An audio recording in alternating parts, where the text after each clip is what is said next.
శ్రీ సచ్చిదానంద సద్గురు సాయినాథ్ మహారాజ్ కి జై.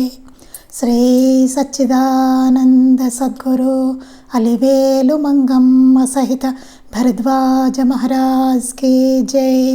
శ్రీ సచ్చిదానంద సద్గురు నాంపల్లి బాబా మహారాజ్ కి జై. జై సాయి మాస్టర్. ఈరోజు సత్సంగంలో నేను దర్శించిన మహాత్ములు శ్రీ పాకలపాటి గురువు గారి చరిత్ర చదువుకుంటున్నాం. రచన పూజ్య ఆచార్య శ్రీ కిరాల భరద్వాజ మాస్టర్. దీనిలో మనం తెరచాటున అనేటువంటి అధ్యాయాన్ని మనం చదువుకుంటున్నాం. క్రితం సత్సంగంలో మనం ఏం చెప్పుకున్నామంటే మాస్టర్ గారు ఇట్లా రాస్తారనమాట. కనీసం బాబు గారి సామర్థ్యం గురించైనా మీ అనుభవాలు చెప్పండి అంటే ఆయన సంగతి మనమేం తెలుసుకోగలం, మనమేం చెబుతామండి. ఆయన ఒక మహానుభావుడు, నమస్కారం చేయడం రావడం అంతవరకే అంటారు. కానీ నిజంగా ఎవరు చెప్పట్లేదట. ఆయన సన్నిధి అనుభవించే భాగ్యం లేని వాళ్ళు ఎవరైనా అడిగితే మచ్చుక్కైనా చెప్పాలి కదా. మరి అనుభవం చెప్తే వాళ్ళ విలువ తగ్గిపోతుందనో, లేక అవతల వారు విశ్వసించలేక విమర్శిస్తారనో, లేదా స్వానుభవం లేకనో ఎవరు చెప్పలేట మాస్టర్ గారికి. కానీ ఈ వర్మగారు అనే ఆయన మాత్రం ఆయన అనుభవాలని మాస్టర్ గారికి చెప్పారనమాట. ఇట్లా వ్యక్తం చేస్తున్నారు అని చెప్పారు. శ్రీ వర్మగారు కృష్ణమాచారి గారి గురుతుర్యులుగా భావించేవారు అనమాట. గురువు కింద భావించేవారు. కృష్ణమాచార్యులు గారి శిష్యులు అనమాట ఈయన వర్మగారు. అప్పుడు బాబుగారు విశాఖపట్నంలోని మా అన్నగారి వద్దకు వైద్యం మిషతో దాదాపు నెలకు 1-2 తడవలు వచ్చేవారు. మాస్టర్ గారు చెప్తారు, అకస్మాత్తుగా ఏ అర్ధరాత్రి వచ్చి కొన్ని గంటలుండి మందు తీసుకుని తిరిగి కారులో వెళ్ళిపోయేవారట. బాబుగారి గురించి వర్మగారు విన్నారట. విని అనుకున్నారట ఆయన ఎలాగైనా దర్శించాలి అనుకున్నారట. కానీ కృష్ణమాచారి గారి దగ్గరికి వర్మగారు వచ్చినప్పుడేమో బాబుగారు వచ్చేవారు కట్ట, బాబుగారు ఉన్నప్పుడేమో వర్మగారు వచ్చేవారు కట్ట. అలా ఎన్నోసార్లు జరిగింట. తర్వాత బాబుగారి దయ వలన ఒకసారి ఈయన సెలవు మీద ఉన్నారట. 15 రోజులు విశాఖపట్నంలో ఉన్నారట వర్మగారు. ఆ సమయంలో బాబుగారు అనుచరుడు ఒకడు వచ్చి సేవ చేసే అతను, ఎక్కువగా ఆయన దర్శనానికి వెళ్తూ సేవ చేసుకునే అతను ఆయన చెప్పారట, గురువుగారు ఒకరోజు కొండల్లోని లోపల గ్రామాలకు వెడుతున్నారు. అక్కడ అడవిలో ఒక గ్రామంలో ఏ జబ్బు బాధ లేకుండానే పశువులు మనుషులు అకస్మాత్తుగా మరణిస్తున్నారు. దానికి ఒక పీడ లేక శక్తి కారణం అయి ఉంటుందని తేల్చి ఆ ఊరు జనం శ్రీ గురువు గారిని వాళ్ళ ఊరు రమ్మన్నారు ఆ పీడను తొలగించడానికి. సో మేము అందరం వెడుతున్నాము, మీరు కూడా వస్తే బాగుంటుంది అని చెప్పారట. గురువుగారిని కోరుకుంటే గురువుగారు ఏం చేశారట, వారానికి సరిపోయేవన్నీ చీటీ రాయించి దుకాణం నుంచి కబురు చేసి వాటి తెప్పించి అటవీ గ్రామాలకు బయలుదేరని ఉన్నారు. ఈ వార్త చెప్పిన చిట్టిబాబు గారు వర్మగారు సెలవు మీద ఉన్న సంగతి విని శ్రీ గురువుగారి దర్శనానికి రావచ్చు కదా అని సూచించారట. అక్కడే ఉన్న శ్రీ ఎక్కిరాల కృష్ణమాచారి గారు కూడా శ్రీ వర్మను ఆ పుణ్యపురుషుని సన్నిధికి వెళ్ళవలసిందిగా ప్రోత్సహించారట. కృష్ణమాచారి గారు కూడా అన్నారట, వెళ్తే బాగుంటుంది కదా, ఆయన దర్శనం చేసుకుని అవకాశం వచ్చింది కదా అని చెప్పారట. ఇక్కడి నుంచి మనం చదువుకోవాలండి ఈరోజు. మరుసటి రోజే వర్మగారు, చిట్టిబాబు గారు, నర్సీపట్నం చిన్నబాబు గారు, ఒక పురోహితుడు కలిసి నర్సీపట్నం నుంచి బయలుదేరి మధ్యాహ్నం 12:30 భీమసింగిలోని శ్రీ గురువుగారి ఆశ్రమానికి చేరారు. వీళ్ళు భీమసింగిలో ఉన్న గురువుగారి ఆశ్రమానికి వచ్చారట వర్మగారు కూడా. ఆ మరుసటి దినమే అందరం పై చెప్పిన గ్రామానికి ప్రయాణమని గురువుగారు తెలియజేశారు. మరుసటి రోజే మనం ఉదయం బయలుదేరాలి. పైన అనుకున్నాం కదండి, ఆ పీడ తొలగించడానికి అని వెళ్ళాలని చదువుకున్నాం కదా, ఆ గ్రామాలకి ప్రయాణం అవ్వాలని గురువుగారు తెలియజేశారట.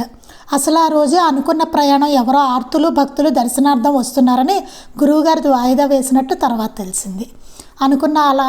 అసలు ఆ రోజు అనుకున్న ప్రయాణం ఏమైందంటే ఎవరో వస్తున్నారని వాయిదా వేసి మొన్నటికి పెట్టారటండి. వర్మగారికి సిగరెట్లు తాగే అలవాటు.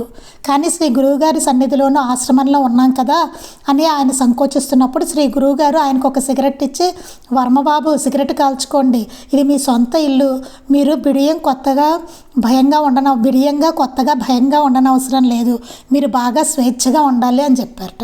వర్మగారు సరేనని అప్పటి నుంచి భయం విడిచి అది తన సొంత ఇల్లుగానే మెలగసాగారు. వర్మగారికేమో సిగరెట్ కాల్చుకునే అలవాటు ఉందట. గురువుగారి సన్నిధిలో కాలిస్తే బాగుంటుందని ఆయన సంకోచిస్తుంటే గురువుగారు ఒక సిగరెట్ ఇచ్చి, వర్మబాబు మీరు సిగరెట్ కాల్చుకోండి, ఇది మీ సొంత ఇల్లు, మీరు ఇలా బిడియంగా కొత్తగా భయంగా ఉండనవసరం లేదు, మీరు బాగా స్వేచ్ఛగా ఉండాలి అని అన్నారట. వర్మగారు సనేనని అప్పటి నుంచి భయం విడిచి అది తన సొంత ఇల్లుగానే వెలగసాగారు. ఇక రానున్న వారి గురించి ప్రసంగం వచ్చింది. గురువుగారు వారందరికీ మంచి రుచికరమైన పిండి వంటలతో భోజనం ఏర్పాటు చేస్తున్నారు.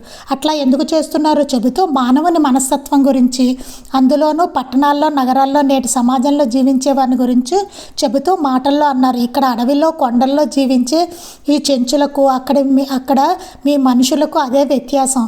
వీళ్ళు ఋషి సాంప్రదాయం కలవారు. అంతమంది కూడా చెప్పారు కదండి, వీళ్ళు ఋషి సాంప్రదాయం కలవారు. ఇక్కడ అరణ్యాల్లో ఉండే ఈ చెంచులు వీళ్ళందరూ ఈ కొండజాతి వాళ్ళు ఋషి సంతానమే అని చెప్పవచ్చును. వీరికి అసలు కోరికలే లేవు, వీరికి ఏమీ కావాల్సింది లేదు, నిత్యతృప్తులు, వారిని ధనంతో ఎవరూ మభ్యపెట్టలేరు, మంచితనానికి ప్రాణం ఇస్తారు. అయితే అడవి జాతుల్లో కొన్ని జాతులు మళ్ళీ ఇంత నిజాయితీగా ఉండరు, అందుకే నాకు వీళ్ళ మధ్య ఉండడం అంటే ఇష్టం, అక్కడ మీ జనం మధ్య కంటే కూడా అని గురువుగారు అన్నారు. వీళ్ళందరూ ఋషి సంతతి వాళ్ళు కాబట్టి మీ జనం మధ్యన కన్నా వీళ్ళ మధ్య ఉండడమే నాకు ఇష్టం, నిజాయితీగా ఉంటారు అని చెప్పారట గురువుగారు. ఆ రోజు దర్శనార్థం వచ్చిన శ్రీ గురువుగారిని సేవించి కొద్దిసేపు ఉండి తిరిగి వెళ్ళిపోయారు. ఆ రోజు దర్శనానికి వచ్చిన వాళ్ళు కాసేపు గురువుగారిని సేవించుకొని కొద్దిసేపు ఉండి తిరిగి వెళ్ళిపోయారట. ఆ మరుసటి రోజు శ్రీ గురువుగారు వెళ్ళవలసిన గ్రామం నుంచి సుమారు 40 మంది మనుషులు వచ్చారు. ఏ గ్రామానికైతే గురువుగారు వెళ్ళాలనుకున్నారో ఆ గ్రామం నుంచి 40 మంది మనుషులు వచ్చారట. కారణం తన అవసరాల దగ్గర నుంచి అక్కడ ఆయన జరపబోయే కర్మకాండ వరకు కావలసిన వస్తువులన్నీ కూడా తన ఆశ్రమం నుంచే తీసుకుపోవాలన్న నియమం గల వ్యక్తి ఆయన. అక్కడ అవసరానికి ఏం కావాలో అవన్నీను నుంచి అక్కడ క్రతువు చేయడానికి ఏవేంటి కావాలో అవన్నీ కూడా ఇక్కడ ఆశ్రమం నుంచి తీసుకెళ్ళడమేనండి. ఆ ఊళ్ళో వాళ్ళు ఏమీ ఉపయోగించరు వస్తువులు. ఈ నియమం అనమాట గురువుగారికి, పాకలపాటి గురువుగారికి ఆ నియమం అన్నీ అక్కడి నుంచే తీసుకెళ్ళాలట. బియ్యము, కూరగాయలు, వంట పాత్రలు, మరి ఎన్ని రోజులు ఉంటే అన్ని రోజులు వంట అవన్నీ కావాలి కదండి, వాటికనమాట. బియ్యము, కూరగాయలు, వంట పాత్రలు అన్నీ ఆ జనాన్ని మోసుకురమ్మన్నారు. అదంతా చూసి వర్మ ఆశ్చర్యంతో గురువుగారు ఇవన్నీ ఇక్కడి నుంచి ఇంత దూరం ఇంతమంది చేత మోయించుకోవడం దేనికి, అక్కడ దొరకవా అన్నట్టు. అదేమిటి ఇక్కడి నుంచి ఆ గ్రామానికి తీసుకెళ్ళడం ఏంటి గురువుగారు, అక్కడ దొరుకుతాయి కదా, ఇక్కడి నుంచి వీళ్ళ చేత మోయించడం ఎందుకు అని అడిగారట. అందుకు గురువుగారు అట్లా కాదు వర్మబాబు, అదంతా ముందు మీకే అర్థమవుతుంది. ఎవరికైనా మనం ఆధ్యాత్మిక శక్తితో ఏదైనా సహాయం చేయాలంటే, అంటే ఆ విధంగా వాళ్ళను వాళ్ళ కర్మ నుంచి విముక్తులను చేయాలంటే మనం వాళ్ళ నుంచి కొంత సేవను, శరీర కష్టాన్ని స్వీకరించవలసి ఉంటుంది అన్నట్టు. ఆధ్యాత్మిక శక్తితో ఎవరికైనా మేలు చేయాలంటే, అంటే వాళ్ళ కర్మ నుంచే విముక్తులు అవ్వాలంటే వాళ్ళ నుంచి కొంత సేవను తీసుకోవాలట. ఈ మోయించడం ద్వారా వాళ్ళ నుంచి శరీర కష్టాన్ని స్వీకరించవలసి ఉంటుంది, వాళ్ళ కర్మ ఆ రూపంలో నశిస్తుంది అని చెప్పారట. ఎవరికైనా ఆధ్యాత్మికంగా పురోభివృద్ధి జరగాలంటే, వాళ్ళకి మేలు జరగాలంటే ఉదయాన్నే 7 గంటలకల్లా అందరికీ పలహారం పెట్టి 7:30 అందరూ బయలుదేరేశారు. 7 అందరూ టిఫిన్లు అవి తినేసి 7:30 ఉదయాన్నే బయలుదేరేశారట. శ్రీ గురువుగారు మంచాన్ని తలకిందులుగా తిప్పి మేనాగా అమర్చారు. గురువుగారు మంచాన్ని తలకిందలుగా పెట్టి మేనాలాగా అమర్చారట. ఆయన అందులో తీసుకురావడానికి 16 మంది సిద్ధమయ్యారు. కారణం, బయలుదేరాక ఆయన ఆగమంటే తప్ప ఎక్కడ ఏ పరిస్థితిలోనూ మేన ఆపకూడదు. ఆయన ఆపమంటే తప్ప ఎక్కడ అసలు మేన ఆపకూడదండి, అలా వెడుతూనే ఉండాలట. ఆ ఊరు వెళ్ళే వరకు అలా వెళ్తూనే ఉండాలట. అది గురువుగారి పద్ధతి. ఎంత రాజసం, మోసేవాళ్ళు బ్రతకాలా చావాలా, వాళ్ళు మాత్రం మనుషులు కారా, తనని ఎంత గౌరవిస్తే మాత్రం ఆయన మరీ కఠోరంగా వాళ్ళ భక్తి విశ్వాసాలను వాడుకోవడమా అనిపించడం సహజం, మనందరికీ అనిపించడం సహజం అనమాట. ఎలాంటివి ఎంత రాజసం, మోసేవాళ్ళు ఏమన్నా ఇదా, వాళ్ళు మొయ్యాలా అంత కఠోరంగాను అని చెప్పి మనలాంటి వాళ్ళకి అనిపిస్తుంది. కానీ పైన ఏం చెప్పారు, వాళ్ళ నుంచి కొంత కష్టాన్ని స్వీకరించాలి, వాళ్ళ కర్మ నుంచి విముక్తుల్ని వాళ్ళు చేయాలంటే కొంత కష్టాన్ని తీసుకోవాల్సి ఉంటుంది అని చెప్పారు కదా. నిత్య జీవితంలో బాధలో ఉన్న సాటి మనిషి గురించి ఒక్కసారి కూడా సహాయపడడానికి కష్టాన్ని ఓర్చలేని మన మనస్సులకు, అలాంటి వాళ్ళం మనం నిత్య జీవితంలో బాధలో ఉన్న సాటి మనిషి గురించి ఒక్కసారి కూడా సహాయం చేయడానికి, కష్టాన్ని ఓర్చుకోవడానికి మనం ఇష్టపడం, మనలాంటి వాళ్ళు అనుకుంటాం. నిశితంగా పూర్వాపరాలు చూస్తే కానీ అర్థం కాదు. ఇటువంటి మన విమర్శ ఒకటి, ఆయన అలాంటి విమర్శ కూడా మనం ఒకటి చేస్తూ ఉంటామని చెప్తున్నారు. ఒకటి, ఆయన శక్తి స్వభావం గురించి ఏమీ తెలియకపోవడం. ఎందుకు అలాంటి విమర్శలు చేస్తామో ఆయన గురించి చదివి అంటే, ఒకటి ఆయన శక్తి స్వభావం గురించి ఏమీ తెలియకపోవడము. రెండు, ఆయనకు జరిగే సత్కార్యాన్ని చూసి ఓర్వలేక మాత్రమే మనలో అలాగా బయలుదేరుతుందట. అలాంటి ఆలోచనలన్నీ వస్తాయట మనలో. ఆయన అలా మోయించడం ఏమిటి, అలా ఇక్కడి నుంచే ఈ పదార్థాలు పట్టుకెళ్ళాలా, ఇలాంటివన్నీ మనకు వస్తూ ఉంటాయంట. తక్కిన ముగ్గురికి 3 గుర్రాలు ఏర్పాటయ్యాయి. అంటే మన వర్మగారికి అశ్వారోహణ యోగం సిద్ధించిందనమాట. అంటే తక్కిన ముగ్గురికి కూడా 3 గుర్రాలు ఏర్పాటు చేశారట. వర్మగారికి కూడాను అశ్వారోహణ యోగం సిద్ధించిందనమాట. అంటే ఈయనకు కూడా గుర్రం ఎక్కే యోగం, అశ్వారోహణం అంటే గుర్రం ఎక్కారు.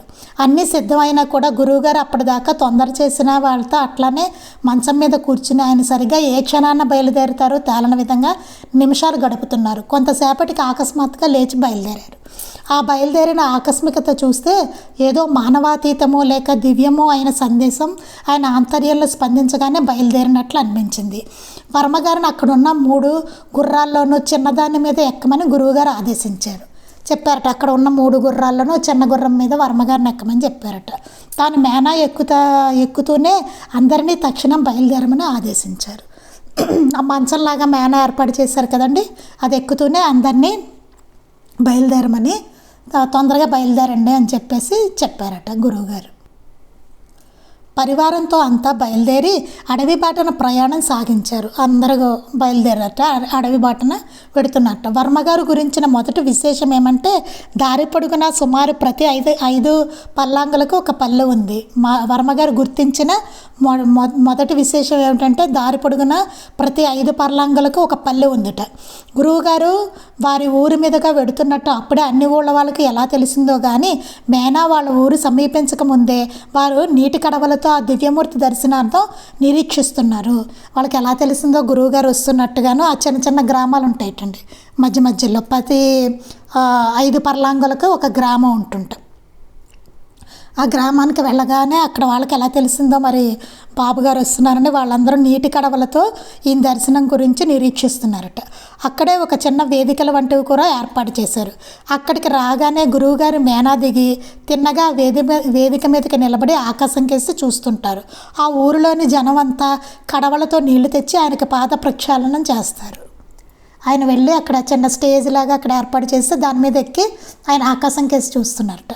చూస్తూ ఉంటే వీళ్ళందరూ వచ్చి అక్కడ ఆ ఊరు వాళ్ళందరూ వచ్చి వాళ్ళ దగ్గర ఆగారో అక్కడండి వాళ్ళందరూ వచ్చి కడవలతో నీళ్లు తెచ్చి ఆయన కాళ్ళు కడుగుతారట.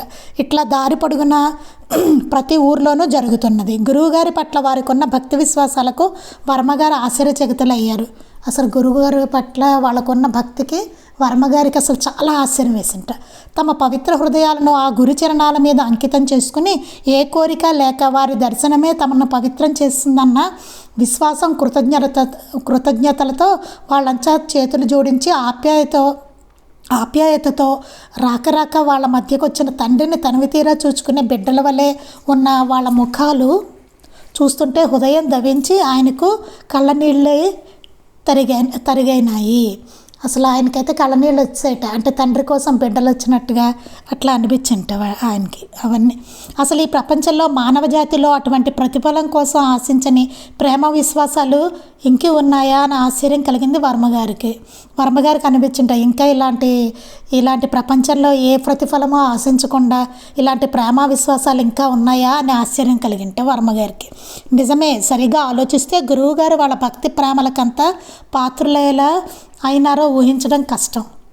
నిజమే, గురువుగారు వాళ్ళ భక్తి ప్రేమకంత పాత్రలు ఎలా అయ్యారో కూడా మనం ఊహించడం అనేది చాలా కష్టం అని చెప్తున్నారు.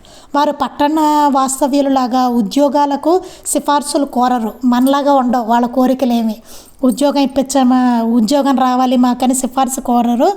ఐహికంగా వారు కోరుకునేందుకు వాళ్ళ నిత్య జీవితాల్లో ఏదీ లేదు. పోనీ 4 మెట్ట వేదాంతపు మాటలతో గురువుగారు ఆ అమాయకుల బుర్రలను తలకిందులుగా చేసి ఉంటారంటే వారికి మాటలే అర్థం కాని నిరక్షరులు.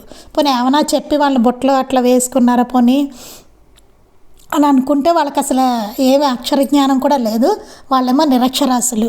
పోనీ యోగి పొంగవులాగా వారికి పోజు కొట్టారా అంటే గురువు గారికి జటలు, కమండలం, విభూతి, రుద్రాక్షలు, పాదుకలు ఉండవు అసలు. అంటే ఆయన ఏం చేసి వాళ్ళ ప్రేమని చూరగొన్నారు అన్నదాన్ని చెప్తున్నారనమాట. ఆయన ఏమైనా మాటలతో ఏమైనా చేశారా, మభ్యపెట్టారా మాటలతో అంటే వాళ్ళకేమీ చెప్పిన అర్థమయ్యే పరిస్థితి కాదు. వాళ్ళు నిరక్షరాస్యులు. పోనీ ఏమైనా యోగిలాగా ఆయన ఏమైనా చేశారా అంటే ఆయన యోగిలా ఉండరు కదా, పోనీ అలా పోజు కొట్టారా అని రాస్తున్నారు మాస్టర్ గారు. పోనీ అలా అనుకున్నా కాదు కదా, ఆయన ఏమీ జడలు లేవు, కమండలం లేదు, విభూతి లేదు, రుద్రాక్షలు లేవు, పాదుకలు లేవు, ఏమీ లేవు ఆయన దగ్గర. పోనీ యోగిలాగా ఉన్నారంటే తెల్లటి గ్లాస్కో చొక్క, దోవతి, చేతికి వాచి, చక్కటి క్రాఫింగు, కాళ్ళకు బూట్లు, చేతిలో సిగరెట్టు. ఒక పెద్ద జమీందారులా ఉంటారు గురువుగారు. ఆయన చూస్తే ఒక జమీందారులా ఉంటారండి అంతే. ఒక గ్లాస్కో చొక్కా వేసుకుంటారు, దోవతి, చేతికి వాచి, మంచి క్రాఫ్ అది ఉంటుంది, కాళ్ళకు బూట్లు, చేతిలో సిగరెట్టు. చూస్తే జమీందారులా ఉంటారు. పోనీ వారికి డబ్బులు ఇచ్చి లోపరుచుకుంటారా అంటే అది లేదు. పోనీ ఏమైనా డబ్బులు ఇచ్చి వాళ్ళని లోపరుచుకున్నారంటే గురువుగారి దగ్గర అసలు డబ్బే ఉండదు. బాబుగారికి ఆస్తి లేదు, ఉద్యోగం లేదు. నేను బాబుగారికి ఇంత డబ్బు ఇచ్చానన్న ప్రాణి ఒక్కడూ లేడు. పోనీ వాళ్ళు ఏమైనా డబ్బులు ఇస్తున్నారా గురువుగారికి అంటే అది లేదు. ఒక్కడు కూడా ఎవరో డబ్బులు ఇస్తున్న వాళ్ళు కూడా లేరు అక్కడ.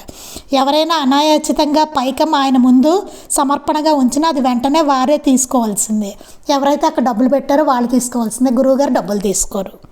ఇంకా ఆయనకు తోస్తే వచ్చిన వారికి ప్రయాణ ఖర్చులు కూడా అప్పుడప్పుడు ఇచ్చేవాళ్ళు. కొంతమందికి ఈయనే ఎదురు ప్రయాణపు ఖర్చులు కూడా ఇచ్చేవారట. కొట్లో తను కొన్న సరుకులన్నిటికీ, గుడ్డలు ఉతికిన చాకలికి, పట్టణాలకు వచ్చినప్పుడు ట్యాక్సీ ఛార్జీ అన్నీ స్వయంగా ఆయనే చెల్లించేవారు. ఆయన ఖర్చులన్నీ ఆయనే చెల్లించుకునేవాళ్ళు, ఎవరు ఇచ్చినవి కాదు.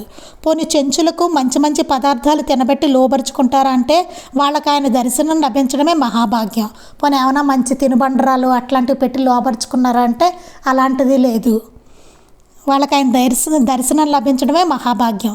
అంతేకాదు తన ఆశ్రమానికి వచ్చిన వారికి, తనతో ప్రయాణం చేసేవారికి కూడా గురువుగారు తాను భోజనం ఏర్పాటు చేయడమే కానీ మరో విధంగా పంపడం అలాంటివి కూడా లేదు. ఎవరైనా వచ్చినా సరే వాళ్ళందరికీ ఈయనే భోజనాలు ఏర్పాటు చేస్తారండి.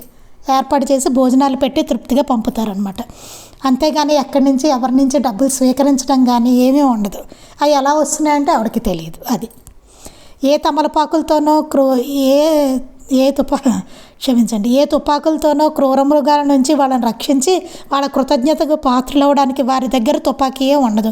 ఏమైనా తుపాకులతో కానీ అలా క్రూర మృగాల నుంచి వాళ్ళని రక్షించారా, ఏమైనా ఫైటింగ్ చేసి క్రూర మృగాల నుంచి రక్షించారా అంటే వాళ్ళ కృతజ్ఞతకు పాత్రలు అయ్యారా అంటే ఆయన దగ్గర తుపాకీలు అలాంటివి ఏమీ లేవు. సిగరెట్ కాల్చుకుంటూ ఉంటారు అంతే ఆయన.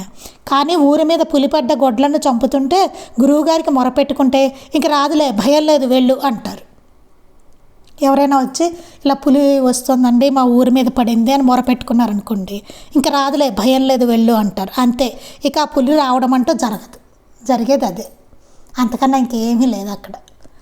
ఎప్పుడైనా పులి వచ్చి వాళ్ళ ఊరి మీద పడితే అయ్యా పులి వచ్చి ఊరి మీద పడుతుంది, అందరినీ చంపేస్తుంది అంటే అది ఇక రాదులే అంటారు ఆయన. అనేసరికి ఇంకా అది ఆ పులి రావడమే ఉండదు. ఎటు చూసినా ఏ భౌతికమో ప్రాపంచికమో అయినా కారణము అంతమంది జనాన్ని అంత పరిపూర్ణంగా అంతకాలం అంతటి భక్తులుగా చేయలేదు. మన ప్రపంచంలో అయితే మొక్కితే వ్యాపార లాభాలు వస్తాయేనో, చేసే దుష్కర్మలకు విధించబడ్డ శిక్షలు తొలుగుతాయేనో, పదవులు వస్తాయేనో, కనీసం కానుకల రూపంలో వచ్చే పైకం కొంతైనా హస్తగతం కాకపోతుందో అనో జనం మూగుతారు, మోసపోతారు. కానీ మనకి ప్రపంచంలో ఎలా ఉంటుంది? మొక్కితే వ్యాపారంలో లాభాలు వస్తాయేనో, లేకపోతే దుర్మార్గులకు విధించబడ్డ శిక్షలు తొలుగుతాయేనో, లేకపోతే పదవులు వస్తాయేనో, కనీసం కానుకల రూపంలో వచ్చే పైకం కొంతైనా హస్తగతం కాకపోతుందనో జనం మూగుతారు, మోసపోతారు. అన్నతి కాలంలో వారి కోరికలు తీరపోగానే ఆ స్వామినే దూషిస్తారు. తీరకపోగానే ఆ తర్వాత తీరలేదనుకోండి అనతి కాలంలోనే మళ్ళీ స్వామినే దూషిస్తారు. అటువంటి ఏ వికారాలు లేని వాళ్ళు భక్తి ఆ అడవిలోని చెట్లలాగా దట్టంగా నిత్య కళ్యాణం పచ్చతరుణంగా అటు ప్రవహించే సెలయేళ్ళలాగా స్వచ్ఛంగా అక్కడున్న పర్వతాల్లో ఉన్నతంగా అచలంగా అక్కడుండే వన్యమృగాల్లో పువ్వుల్లా సహజంగా ఆ భూమిలో ఉండే కందమూలాల్లో నిగూఢంగా ఉంటుంది. కానీ వాళ్ళ ప్రకృతి ఎంత స్వచ్ఛంగా ఉంటుందో వాళ్ళ భక్తి విశ్వాసాలు కూడా అంత స్వచ్ఛంగా ఉంటాయి, మనలా కాకుండా అని చెప్తున్నారు. మనకేమో కష్టాలు తీరితే బాగా చేశారనుకుంటాం, తీరకపోతే ఆయన్నే దూషిస్తాం అన్నమాట. మనమైతే అలా ఉంటాం మన ప్రపంచంలో. ఋషి సంతతి అని గురువుగారు ఇందుకే అంటూ ఉండేవారు. గురువుగారికి గౌరవం సత్కారం లాంటివి కావలసి వస్తే ఆయన నెత్తి మీద పెట్టుకుని ఊరేగించేటంత ఆశ్రితులు భక్తులు, అటు కలెక్టర్ గారు మినిస్టర్ల దగ్గర నుంచి ఇటు కాలేజీ ప్రిన్సిపాళ్ళ వరకు, అటు మహాధనికులైన వర్తకుల దగ్గర నుంచి ఇటు బస్సు కండక్టర్లు, డ్రైవర్లు, క్లీనర్ల దాకా ఎంతోమంది ఉన్నారు. కానీ గురువుగారు ఎంతసేపు అడవిలోని ఆశ్రమాల్లో ఆ చెంచుల మధ్య నివసించడానికి ఇష్టపడేవారు. జై మాస్టర్. ఎంతోమంది ధనికులు కూడా ఉన్నారు. గురువుగారికి కావాలంటే వాళ్ళందరూ నెత్తి మీద పెట్టుకుని చూసుకుంటారండి.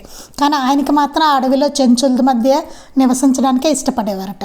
ఆ చెట్లు, ఆ వన్యమృగాలు, ఆ అటవికులు అవి ఇచ్చిన నిష్కలంక భక్తి ప్రేమలు ఆయనకి ఇక్కడ పల్లపు ప్రాంతాల్లో మన మధ్య కనిపించలేదు కాబోలు. మన ప్రాంతాల్లో అవన్నీ కనిపించలేదు. అంత నిష్కలంక భక్తి ప్రేమలు అది వాళ్ళల్లో చెంచులు వాళ్ళల్లో కనిపించాయి. అందుకే వాళ్ళ మధ్య ఉండడమే ఆయనకి ఇష్టం అని చెప్తున్నారు. ఆ విధంగా ప్రయాణం పల్లెల్లోంచి కొనసాగుతుంది. అలా ప్రయాణం పల్లెల్లోంచి ఎడుతుంది. ఒక్కొక్క పల్లెకి ఆయన పెడుతున్నారు. అందరూ ఆయనకి పాద ప్రక్షాళన చేసుకుంటున్నారనమాట. ఆయన కాళ్ళు కడుగుతున్నారు. అయితే కొన్ని పల్లెల దగ్గర గురువుగారు మేనాను ఆపమనలేదు. కానీ కొన్ని పల్లెల దగ్గరికి వెళ్ళేసరికి మేనా ఆపమని ఆయన చెప్పలేట. జనం దూరం నుంచే నమస్కరించుకుంటున్నారు. అలాంటప్పుడు ఆ జనం అందరూ దూరం నుంచే నమస్కారం చేసుకుంటున్నట్టు. అట్లా మేనా సాగిపోతుంటే వారు తెచ్చిన కడవల నీరు ఆ మేనా కిందగా నేల మీద పూసి అదే పాద ప్రక్షాళనంగా భావించుకొని తొందర మీద ప్రయాణం సాగిస్తున్న బాబుగారిని నిలుపు చేసే యత్నాలు వారేమీ చేయలేదు. బాబుగారిని ఉండమని ఎప్పుడు వాళ్ళేమీ అడగడం కానీ అలా ఏం చేయలేట. ఆయన తొందర మీద ఉన్నారని చెప్పి వాళ్ళకి తెలుసు. అందుకే మేనా వెడుతుంటే కింద నుంచే అంటే రోడ్డు ఉంటుంది కదండి, నేల మీద నీళ్లు పోసి ఆయన పాద ప్రక్షాళన కింద భావించి నమస్కారం చేసుకుంటున్నారట. ఆయన ఆపే ప్రయత్నాలు మాత్రం వారు ఏం చేయలేట. బాబుగారికి వారి మీద ఎంత ప్రేమో వారికి తెలియనిది అయితే కదా, బాబుగారికి వాళ్ళంటే ఎంత ప్రేమో తెలియకపోతే కదా ఆగలేదని వాళ్ళు ఏం బాధపడలేట. కొన్ని చోట్ల ఆగారు, కొన్ని చోట్ల ఆగలేదు. ఆగిన ఊళ్ళల్లో వాళ్ళు ఏం బాధపడలేట. ఆయన వెళ్తుంటే అలా నేల మీదే నీళ్లు పోసి ఆయన పాదాలు కడిగినట్టుగా భావించి నమస్కారం చేస్తున్నారు. ఎందుకంటే బాబుగారికి ఎంత ప్రేమో వాళ్ళకి తెలుసు అనమాట. తొందర లేకపోతే ఆగి పలకరించుకుంటా బాబుగారు పోరు. తొందర లేకపోతే ఆయన ఏమీ పలకరించకుండా వెళ్ళరు కదా అని చెప్పి అంటున్నారు. ఇంకా ప్రయాణం ఎట్లా జరిగిందో మనం ఇంకా రేపు చదువుకుందాం. శ్రీ సచ్చిదానంద సద్గురు సాయినాథ్ మహారాజ్ కీ జై. శ్రీ సచ్చిదానంద సద్గురు అలివేలు మంగమ్మ సహిత భరద్వాజ మహారాజ్ కీ జై. శ్రీ సచ్చిదానంద సద్గురు నాంపల్లి బాబా మహారాజ్ కీ జై. గురుదేవ దత్త అవధూత చింతన. లోకా సమస్తాః సుఖినో భవంతు. లోకా సమస్తాః సుఖినో భవంతు. లోకా సమస్తాః సుఖినో భవంతు. జై సాయి మాస్టర్.